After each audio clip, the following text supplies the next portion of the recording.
পুরোপুরিভাবে তজুমুদ্দিন উপজেলার ভিতরে পানি ঢুকে গেছে ভাই। তজুমুদ্দিন উপজেলার ভিতরে পুরোপুরিভাবে পানি ঢুকে গেছে। যে যেখানে আছেন সবাই সচেতন থাকুন। যার যার মালামাল আছে তজুমুদ্দিন উপজেলায় যারাই আছেন, যার যার মালামাল আছেন বাড়িঘর থেকে সবাই একটু সতর্ক থাকুন এবং সেভ করার একটু চেষ্টা করেন। যার যার মালামাল আছে যেভাবে পারেন সবাই একটু সেভ করার চেষ্টা করেন। তারা বেশি সতর্ক থাকে। পানি কিন্তু ঢুকে গেছে দেখতে পাচ্ছেন এখানে। 5 মিনিটের ভিতরে সব ডুবে যাইতে আছে।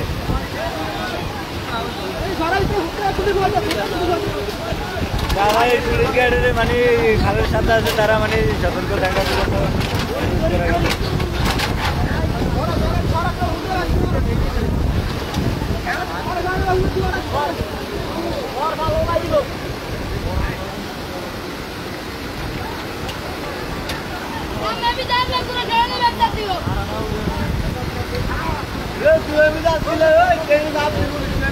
মালামাল বের করার জন্য সুযোগ পায় না মানে।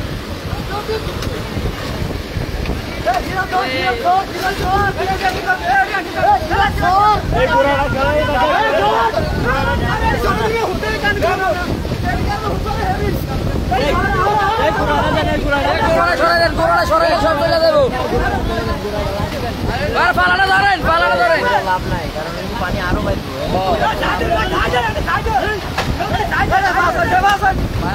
কি অবস্থা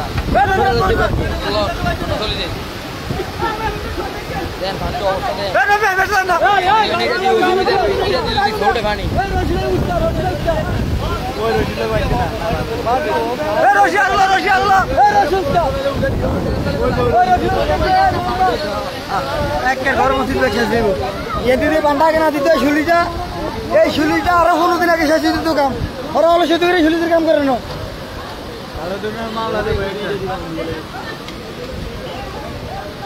ওরা শুলিদের কাম শেষ দিতে আরো নিম্ন 15 দিন আগে ওরা আস্তে আস্তে কাম করে খালাম থানা বাড়ানোর কাম কাম শেষ করে আরো লাখ লাখ মানুষ শেষ দিব।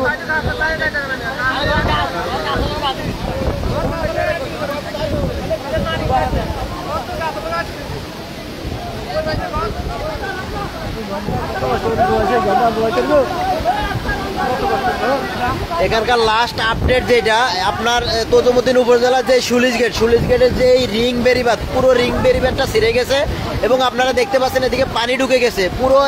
আপনাদেরকে একটু মাত্র যেটা দেখাইলাম যে বাড়িঘরগুলো আছে এগুলোর উপর দিয়ে কিন্তু পানি ঢুকে গেছে এবং ঘরগুলো এগুলো একটু থাকবে না। কারণ হচ্ছে কি আরো 1 থেকে 1.5 ঘন্টা আরো জোয়ার থাকবে। সুতরাং এখানে যতগুলা ঘর আছে একটা ঘরও থাকবে না, সবগুলা ঘর কিন্তু ডুবে যাবে। শুধু এগুলা না, পানি এবং আরো 1 থেকে 1.5 ঘন্টা পানি যখন উপজেলার ভিতরে ঢুকে যাবে, উপজেলার ভিতরে তজুমুদ্দিন উপজেলা বাজার এবং আশেপাশে যত ঘরবাড়ি আছে সবগুলা ডুবে যাবে। তজুমুদ্দিন উপজেলায় যারাই আছেন, আশেপাশে যারা আছেন সবাই যার যার মালামাল একটু সেভ করার চেষ্টা করেন। আমি হয়তো আর এরপরে লাইভে আসতে পারবো না, কারণ আমার নেটওয়ার্কও থাকবে না এখানে কোনো, এবং একটু পর আমার মোবাইলও বন্ধ হয়ে যাবে। সুতরাং তজুমুদ্দিন উপজেলায় যে যেখানে আছেন আপনার বাড়িঘর থেকে মালামালগুলো একটু হেফাজত করেন এবং সবাই সতর্ক থাকবেন। এবং যারা দূরে আছেন আত্মীয় স্বজন, আপনারা যারাই আছেন আপনারা আপনাদের আত্মীয় স্বজনের টাইমলাইনে এই লাইভটা একটু শেয়ার করে দেন। অনেকে হয়তো জানেন, আপডেট জানেন, আপনি শেয়ার করে দেন। আপনার শেয়ার করার মাধ্যমে তারা জানতে পারবে এবং তারা সেভ থাকবে বা মালামালগুলোকে সেভ করার চেষ্টা করবে। দ্রুত লাইভটা শেয়ার করে দেন। আপনারা আমি আপনাদেরকে আর একটু দেখাই, দেখেন এখানকার পরিস্থিতিটা কি। পুরো রিং বেরি ছুটে গেছে, মূল বেরি ছুটে গেছে, তজুমদ্দিন উপজেলার ভিতরে পানি ঢুকে গেছে। সুতরাং আপনি বসে থাকবেন না, লাইভটা শেয়ার করে আপনি আপনার ফ্রেন্ড, বন্ধু বান্ধব এবং বড় বড় যত গ্রুপ আছে গ্রুপে শেয়ার করে দেন। ঘূর্ণিঝড় শক্তির প্রভাবে পানি অতিরিক্ত জোয়ারের কারণে মূল বেড়িবাঁধ ভেঙে পানি ভিতরে ঢুকে গেছে। সুতরাং ভিডিওটা এবং এই লাইভটা শেয়ার করে দ্রুত সরিয়ে দেন, সবাই যেন সতর্ক থাকতে পারে, মালামাল সেভ রাখতে পারে।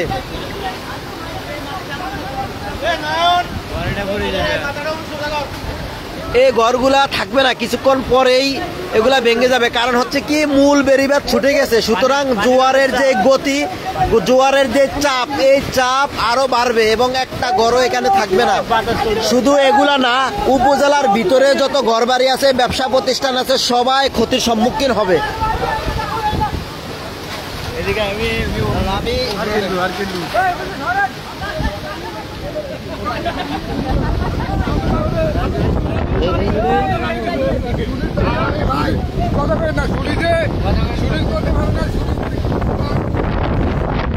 আমি লাইভটা এখানে শেষ করবো, তার আগে লাস্ট আপডেটটা আপনাদেরকে দিয়ে যাই। এই যে দেখতে পাচ্ছেন এখানে এটা রিং বেরিবাঁধ, এখানে নতুন একটা স্লুইস গেট নির্মাণ করা হয়েছে। এটার কাজ করতে গিয়ে এবং অনেকের এলাকাবাসীর সবারই ক্ষোভ। এটা মূলত ওনারা পরিবেশন করেছে, পরিবেশের কারণে কিন্তু কাজ বিলম্বে কাজ করেছে এবং এদিক দিয়ে মূল বেরিবাঁধটা কেটে এদিক দিয়ে রিং বেরিবাঁধ করা হয়েছে। এই রিং বেরিবাঁধটা এই যে দেখতে পাচ্ছেন এখন ছুটে গেছে, ছুটে গিয়ে পুরো উপজেলার ভিতরে পানি ঢুকে গেছে।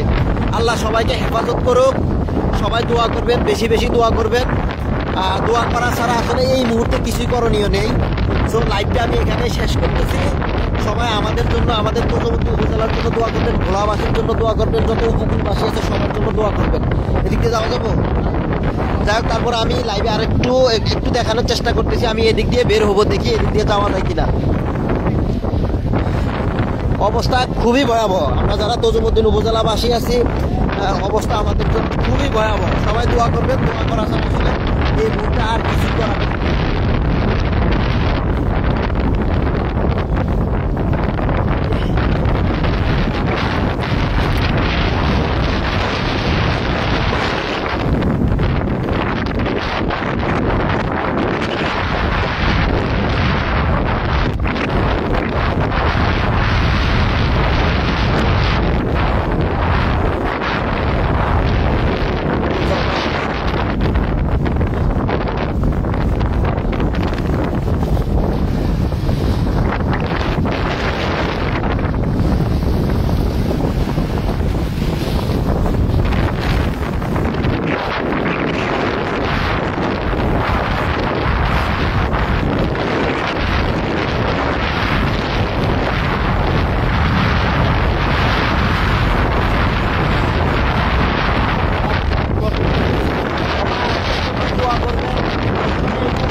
ভাই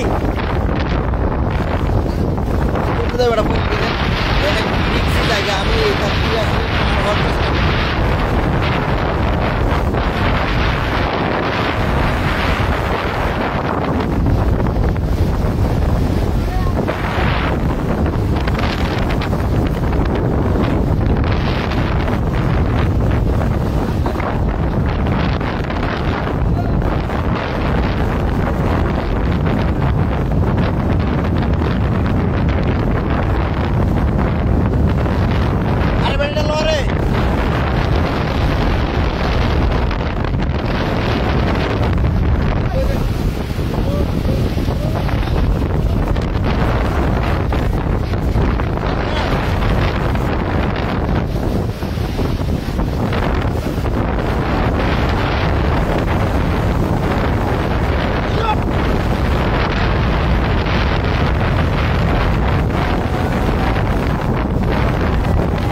ধর